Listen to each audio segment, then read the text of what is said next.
Good morning, Community Bible Church. We're glad that you can join us for this special online Christmas service. With a quick reminder that for New Year's, we'll be following the same online-only format. But for today, we're glad that you can join us and share in this celebration and worship of Christ, the newborn King. We are mindful that this time of year can serve as a pivot point, either looking back in reflection of the year past or ahead in anticipation of the year to come. But today we simply ask that you would pause and enjoy the presence of Christ himself, just as the shepherds and the wise men did over 2,000 years ago in a very humble stable. We trust that the service will bless you as we gather to celebrate Christ, the newborn King.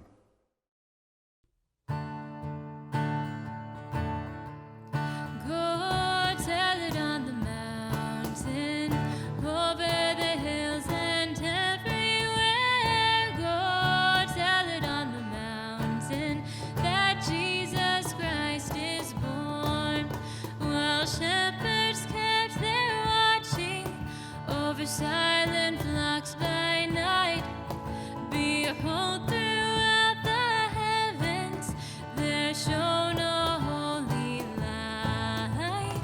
Go tell it on the mountain, over the hills and everywhere. Go tell it on the mountain that Jesus Christ is born. The shepherds feared and trembled when low above the earth rang out the angels' chorus that hailed the Savior's birth. Go tell it on the mountain, over the hills and everywhere. Go tell it on the mountain that Jesus Christ is born. Down in a lowly manger, the humble Christ was born, and God sent us salvation that blessed Christmas morn. Go tell it on the mountain, over the hills and everywhere. Go tell it on the mountain that Jesus Christ is born. Go tell it on the mountain that Jesus Christ is born.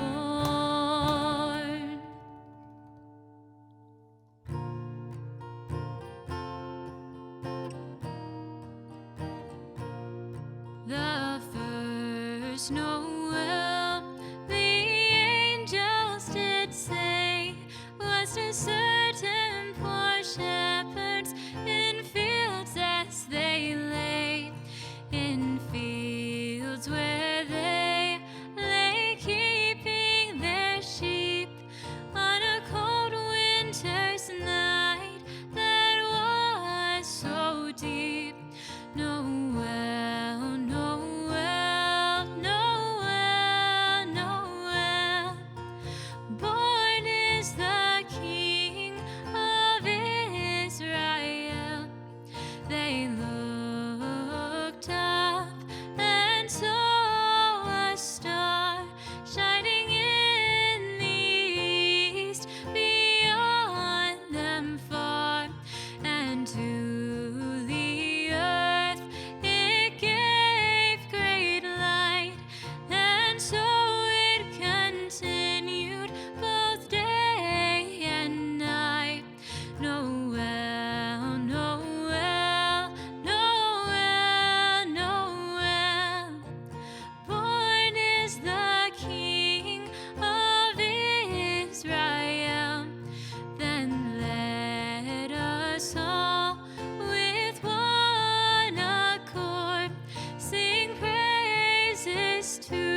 歡慶，遍地頌揚，迎候我主降生，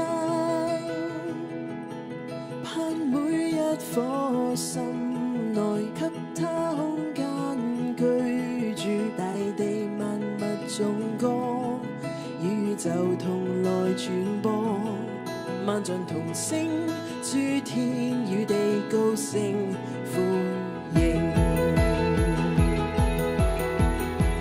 來高聲歌唱，普天歡欣。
And now we'd just like to take a moment to thank you for your very generous support of Community Bible Church's varied and numerous ministries throughout the world.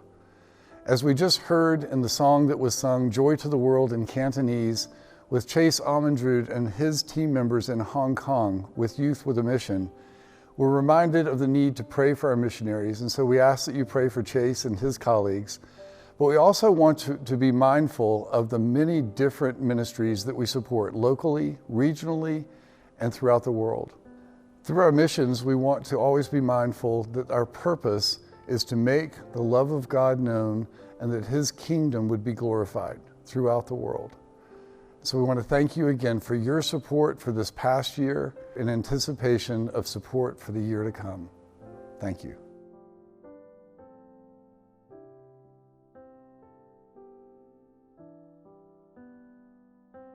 I'm sure I'm not the first one today to wish you a Merry Christmas, but I do want to wish you a Merry Christmas. I hope your day is going well. I know most of you are probably watching this sometime Christmas Day as a Sunday, and I hope it's a day that is everything you need for it to be and want for it to be, and you're having a lot of fun and laughing and being grateful for the many blessings that we have in our life. I just have a brief message. I know we don't have church today, but I wanted to just share something with you that I hope sort of in a way influences maybe the year ahead for you. It's about news. We get good news all the time. We get bad news all the time. Well, let's be honest. We may get more bad news than good news. It depends. But we get a lot of news. We're inundated with a lot of things. There's a lot of good news, bad news jokes out there. I got one I'll share with you. There was a woman newly married whose husband took up skydiving. Of all hobbies, he took up skydiving. She was a nervous wreck. So he's about to have his first solo jump. So she goes to the airport, anxious as she can be. Her heart's coming out of her chest. And there's a delay, and he's not back. And they're wondering what's happening, what's going on. And she's getting really, really worried. And she sees the pilot of the plane coming through this small little airport. She rushes up to him and says, "Is everything okay? How's my husband? What's going on? Please tell me." And he says, "Well, I got to be honest with you." He says, "I got some bad news." He says, "I got some good news. I got some more bad news." And then he says, "I got some more good news." She goes, "Oh my goodness, just give it to me. What is going on?" He says, "Well, I have some bad news. Your husband, I don't know how to say this, he fell out of the plane." "Oh my gosh, you're kidding me." She goes, "What's the bad news?" No, that's the bad news. What's the good news?" He says, "Well, he had his parachute on, so that was good. But what's the more bad news?" He says, "Well, the truth of the matter is the chute didn't open before he hit the ground." She goes, "Oh my gosh. So what could possibly be more good news?" And he says, "Well, this all happened before we ever left the runway." So no one's here laughing with me. I'm laughing. I'm hoping you are too. You know, sometimes we get all this news coming at us, good, bad, indifferent. We're trying to process it all and trying to figure out how much of this news are we going to allow to influence us? How much of this news is going to make a difference in the way we think, feel, act, or enjoy life? And it's a fair question. But there was some good news, some really good news. You find it in Luke chapter 2, verses 8 through 10. And we call it tidings in the New King James. There's good tidings. I like that. There's a word we need to use maybe more often.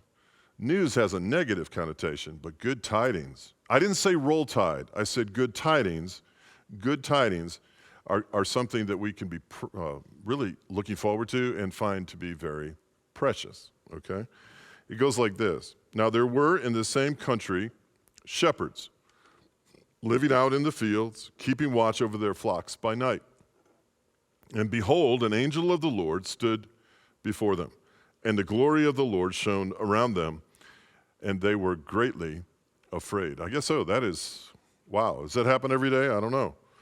And then the angel said to them, "Do not be afraid. Do not be afraid.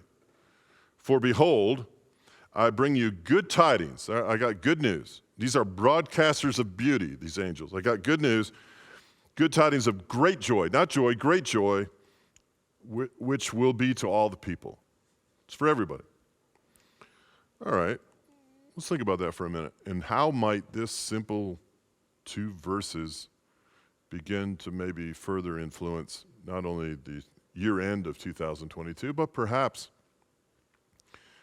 the next year, 2023, for both you and your family? Good tidings. Well, notice this. The angel said to them, "I don't know how aware you are of this. Probably not much. I don't know how much you think about this. I would say probably not much. You might get a glimpse of this on a TV show or some reference to it as somebody's sitting in the hospital or having a near-death experience or something. But if you reverence God, what do I mean? If you respect God, if you know He's God, if you worship God, if you have a healthy fear of the Lord, then guess what? Angels encamp around you. Isn't that something? Hebrews 13:2 says we actually entertain angels unaware. Wow, that could mean a couple of things. They're around us, we're not aware, Or it could mean we actually interact with them and not aware that they're angels. This is interesting. Said another way, angels, which are primarily messengers, are used by God to protect us, to convey the heart of God to us at times, as they did Mary. So, hey, good tidings, whether you're aware of it or not, whether you ask for it or not, is irrelevant. Angels encamp around those who fear him, and he delivers them, and they deliver him. There's a deliverance thing going on there. An angel has your well-being in mind as an agent of God, as a messenger of God. There's things that God wishes to bring to pass, and he sends created beings to do that. Angels. Isn't that something? And these angels ministered to this little teenage girl named Mary and Joseph. They were afraid. It says, then do not be afraid. That's the first thing they notice. Well, these people are afraid, right? These people are quaking in their boots. These people are about as close to homeless as you can get. These people are giving birth to the Savior. They're confused. They have no idea how this all came to pass. They can't give a rational explanation of how this all happened. They're the only ones in the world that know this are going on, save the angels and God himself. And he said, the first thing he says is, don't be afraid. All right, well, that's what I'm going to say to you this Christmas. Do not be afraid, okay? What can actually happen to you that should really cause you great fear? Really? Your death? No. I mean, death was what most people are afraid of. They're afraid of the even thought of death, how many years they have left, what they've done with their life, what's going to happen when they die. Most people are totally uncertain of what death, beyond death, has. What does it mean? Is there a heaven? Or you don't have to worry about that, okay? You don't have to be afraid. And then he said, for behold. In other words, take note. I'm going to tell you how not to be afraid. Take note. Take an inventory. Really think about this. Ponder this in your heart, is what they're saying, that we got some good news for you. We got some really good news for you. What's the good news? The news is going to bring great joy. I think joy is under assault in our culture. I think there's an agenda out there in our culture of the darkness. The prince of the power of the air has an agenda. What's his agenda? His agenda is, as an instrument of the influence of the culture, his agenda is to divide, okay? His job is to divide. What does that mean? He wants to divide people, divide groups of people, divide citizenry, divide marriages, divide families, break them up. He actually not only wants to divide and create space between us, he wants to divide our thoughts so that we are double-minded, so that within our own minds, we are in conflict, truth in conflict with deception. Division is a massive agenda, okay? So most of the news that we get, we have to choose. What are we going to do with this? Am I going to allow this news, bad tidings, to divide my even thought life so that within me is a conflict that's never going to get resolved properly, all right?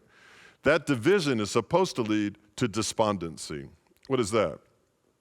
This sort of sense of general hopelessness, like this is going this direction, it's going to continue to go in this direction. I can't do much about it. You get caught up really and draft behind it. You get sucked into it, and before you know it, you're thinking like everybody else thinks, feeling like everybody else feels, and you have about as many solutions as everyone else has because the division has caused a despondency, and that despondency even is starting to seep in between you and God, okay? The agenda also has to do with discouragement. What does that mean? Well, discouragement is what? The absence of courage. Fear. The very thing the angels said be aware of, fear. This discouragement isn't really that hard to bring about. All you need is a bunch of bad tidings, a bunch of bad news. Do it on a consistent basis and keep feeding yourself with what's wrong. Keep meditating and pondering, beholding what's wrong. Make it a consistent message. You'll begin to hate others, disagree with others, blame others. We'll start to annihilate one another, and we're afraid. So the division, the despondency, and then, of course, the discouragement. But these angels, man, they got it together. They go, no, we got some good news, okay? Good news. If I could say anything to you about next year, it would be this. Enter next year with the idea, the reality, that you are going to make choices that control the amount of bad tidings you get in your life. Bad tidings that you allow into your life. That thing that's affixed to the end of your hand that goes everywhere with you, even at dinner. The thing that you look into for all the information, the bad tidings that exist in the world. And they conveniently update you with the bad tidings when they happen in real time and space. That thing, make a decision how much of the bad tidings you're going to allow yourself to ponder, to behold, and to meditate on that leads you to a place of divisiveness, despondency, and discouragement. You get to choose. What will you choose? Joshua 24:15 says, choose this day whom you will serve. As for me and my house, we're going to serve the Lord. Think about, if you're watching this on Christmas Day, think about it. You probably haven't had the news on. You probably haven't considered much more than what's right there in front of you in your present moment.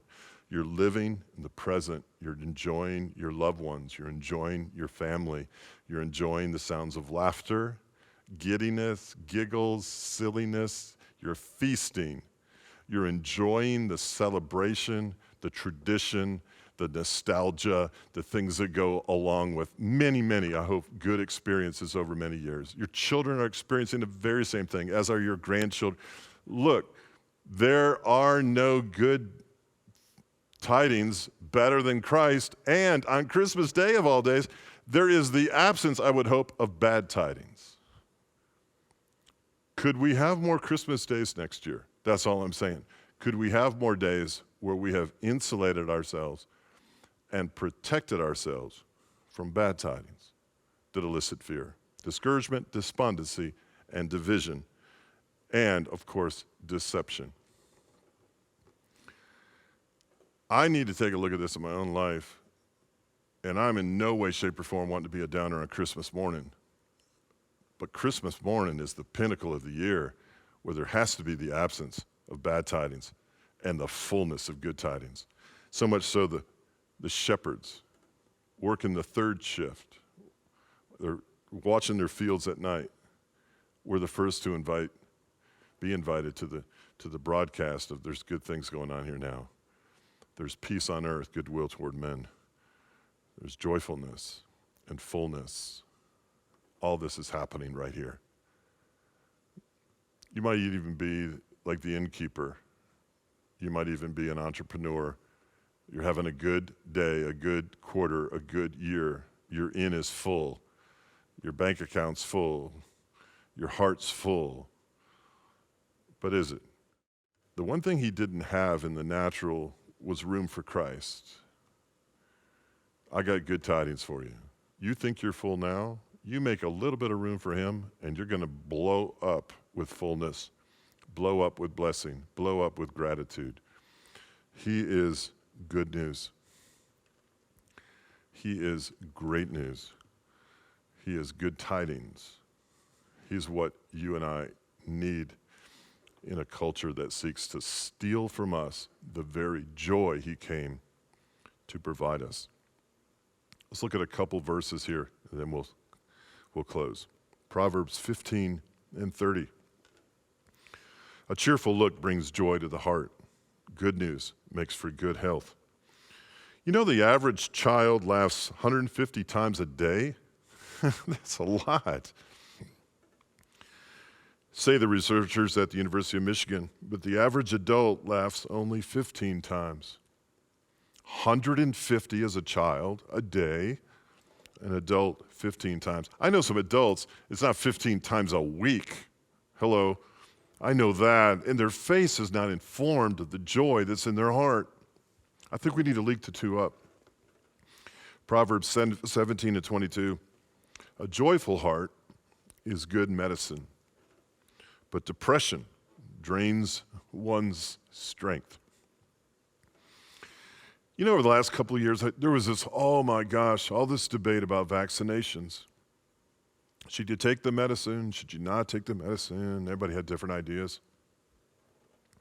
Some who defied the medicine got really sick. Others who took the medicine did anyway, didn't, whatever. I'm not getting into that, but what I am saying is this. A joyful heart is good medicine. A joyful heart should not be controversial. A joyful heart should be how we're known. It should be the hallmark of our existence. It should be what people see when they see our countenance lifted up. People should see us as people filled with good tidings, who immediately upon just laying eyes on them or being around them for just a short period of time ought to sense joy in us. Great joy for all the people. There is a time to weep, Ecclesiastes 3 and 4. There is a time to laugh. There's a time to mourn. And a time to dance. I pray the year ahead is a time for you to rejoice and to laugh more than 15 times a day, to be more childlike, to look at your approach to life being that of opening a present, of tearing into something, to find out what's really there, to enjoy something you did not do anything to deserve,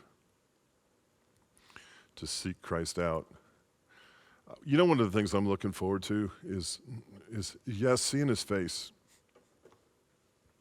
but I want to hear us laugh. I want to hear him enjoy himself. If there's anything I've done that elicits a joy in him, I'd like to hear that. I'd like to hear him chuckle.